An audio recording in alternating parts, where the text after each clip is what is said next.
The ESPN Top 100 list recently came out. And before we get into the list per se, one, just it's a horrible list. Oh, yeah. Outside of the top 10, probably, it's a horrible list. I mean, the top 1 10, and 2 was LeBron and AD. Like, I said it here on the podcast. Yeah, but you're contradicting yourself because you're saying it's a No, horrible I said list. outside of the top 10. No, I feel like the top 10. I mean, the top 10, they had the top 10 people right. And I feel like the orders, you can mix and match with anybody. You had LeBron and AD top 2, so that list would help you in the favor. I feel a little differently about the list, but outside of the top 10, the list is just horrible. Like, it's Zion's too high. I feel like Lonzo Ball was too high. Zach LaVine was too low. Yeah, before we talk about the list, I was trying to look at the list, and I couldn't because you need ESPN Plus. I did have one. You should have asked me before.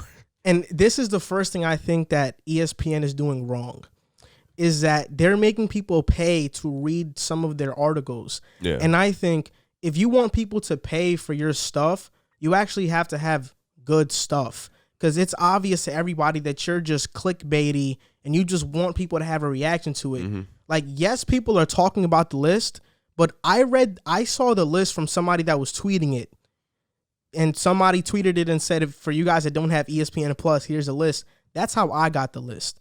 And I guarantee a lot of people are doing that because nobody is paying for something that they feel is not great content. Yeah. And that's where I think ESPN is going wrong.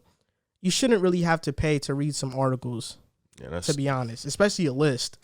A bad one at that. So, okay, we're going to get started and we're going to talk about the list. This is my first problem I have with the list. You have the list in front of you? I have the list in front of me. The first problem I have with the list is that LaMarcus Aldridge is ranked 95th. When I saw LaMarcus Aldridge ranked 95th, I was like, oh, wow, okay, this is going to be bad. He averaged 19 and 7, shot 49% from the field, 38% from three. Seth Curry, Patrick Beverley, Joe Ingles, KCP, Robert Covington are all ahead of him. And you know I love PJ Tucker. He wasn't on the list. PJ Tucker was ahead of LaMarcus Aldridge on the list. What number? I know PJ Tucker was ahead of Seth Curry, Beverly Ingles, and KCP. Seth Curry was ahead of DeMar DeRozan.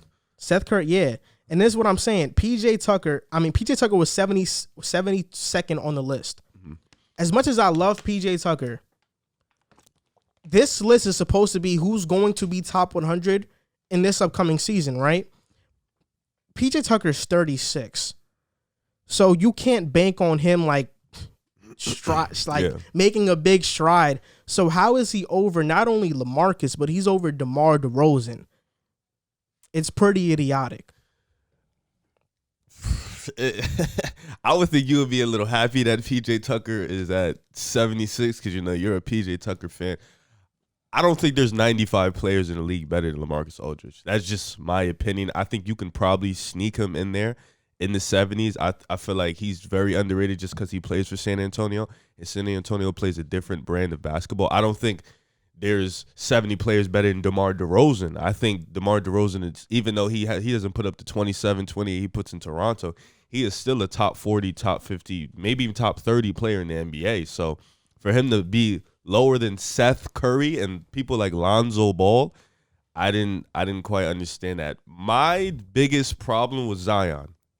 Your biggest problem was Zion? Yeah. I feel like Zion was way, way too high. That was extreme number. I think he was at 19. He's over Paul George, Jamal Murray, Bradley Beal, Karl Anthony Towns, Kyrie, Gobert, McCollum, and Westbrook. Now, this is what I'm going to be honest. I'm fine with him being over Gobert.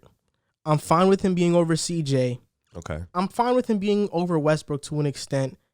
PG and Murray, I'm fine with, and Brad Beal. I'm really not. I'm not fine with Kat and Kyrie because this list was based off the assumption of how good will they be this upcoming season. So they're guessing.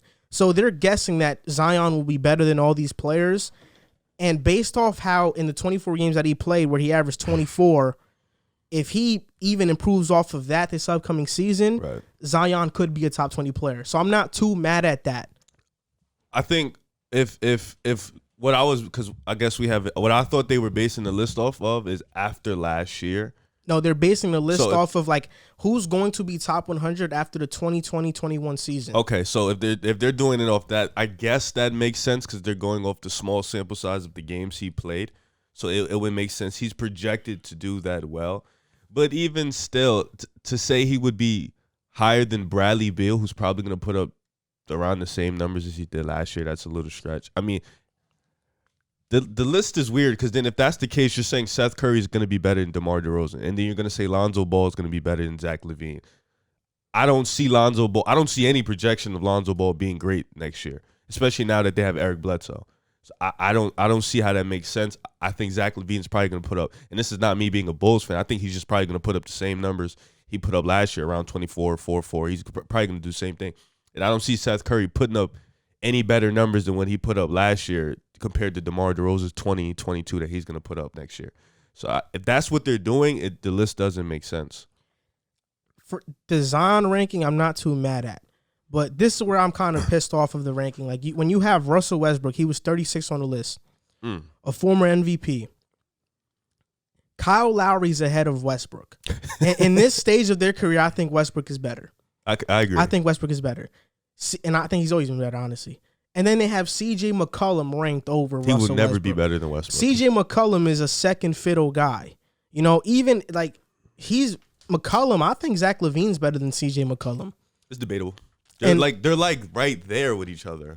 And that's the thing is that I'll just talk about the list. So we'll just go into, I'll just name it from like 100 to like 80. Joe Harris, this is 100 down. Okay. Joe Harris, Marcus Morris, Otto Porter, Derek White, Marc Gasol. Stop. Otto Porter is not a top 100 player. LaMarcus Aldridge, Jared Allen, Ricky Rubio, Mitchell Robinson, Seth Curry, Pat Bev, Joe Ingles, Jeremy Grant, Buddy Hield, Brooke Lopez, Gallinari, John Collins, DeJounte Murray, DeMar DeRozan, John Wall, Josh Richardson, Dennis Schroeder, Aaron Gordon, KCP, Montrezl Harrell, Duncan Robinson, Miles Turner, Bojan Bogdanovic, PJ Tucker, Mike Conley, Steven Adams, D'Angelo Russell, OG Anunoby, Eric Bledsoe, Serge Ibaka, Blake Griffin, Kevin Love, and like we could just go on. But so they think, wow. So they think that many players are like just starting at DeMar DeRozan. They think KCP is better, Montrezl Harrell, Duncan Robinson, Bogdanovic, Mike Conley, PJ Tucker.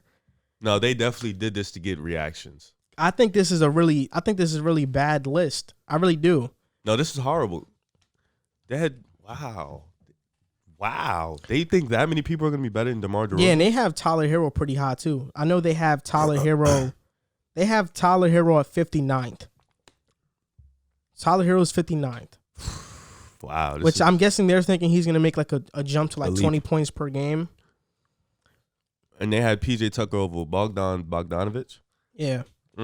But it's just my biggest problem with the list is that I think this was just done to kind of generate clicks. And I mean, this has been going on for a couple years now. I know because I stopped keeping up with these top 100 lists. I never paid mind it.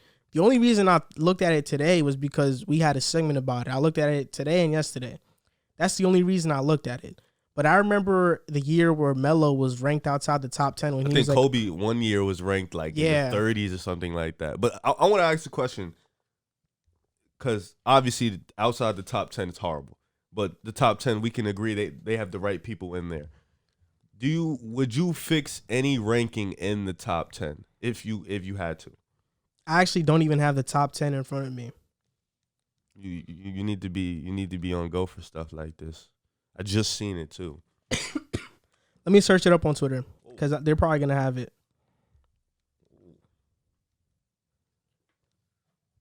Let's see where the top 10 because I have the top 11 to 20. Let me see. I know. I just seen it too. Let me see if I can find it too. Okay, these are the top 10. You got it. Yeah, Nikola Jokic is at 10. James Harden is at 9. Curry's at 8. Dame is at 7. KD's at 6. Kawhi's at 5. Luka's at 4. Giannis is at 3. AD 2 and LeBron 1. So would you change anything in that list based off if they're saying who's going to have the better season? I mean, I think Harden is over Dame.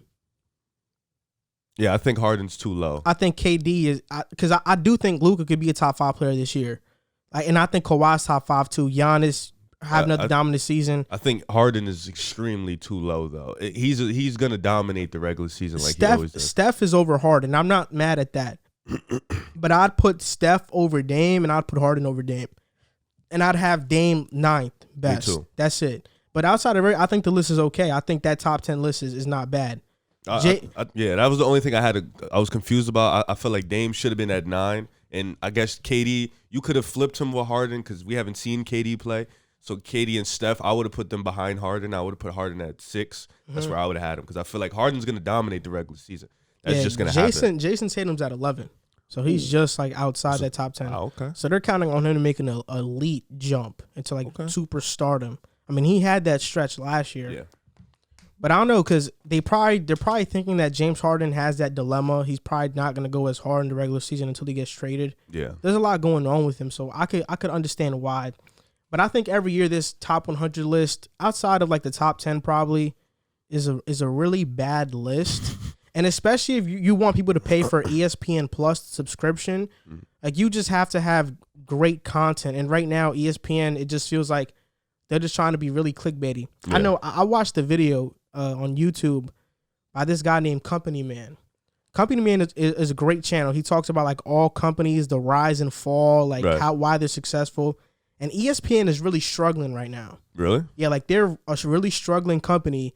And it's probably because the thing is like this. I mean, they're so desperate that Stephen A. Smith, he deserves it, but I think he's getting his own studio show. Yeah. That's exclusive. This is like his 3rd one, right? Yeah, it's exclusively on ESPN Plus. So you have to have that subscription to watch that show. People are gonna tune in. Yeah. Yeah. They needed something like that. Because they need him. He's the face of ESPN, so they need him to boost their stuff. But I mean, I love ESPN, so hopefully they get it together, but they're really struggling right now. I mean, I only have ESPN to watch like certain college games that don't come on TV. That's really what I use it That's for. The only thing that's really keeping them alive is that watching the games, because everything else they do, like back in the day, what got them so famous was the highlights. Right. But we just watch that on YouTube now, so there's no point. YouTube or Twitter. So now they need these like analyst shows, and even that people see it on, like, we're on YouTube. Yeah. Now, like, you know, people see stuff like that where people talk about sports on YouTube.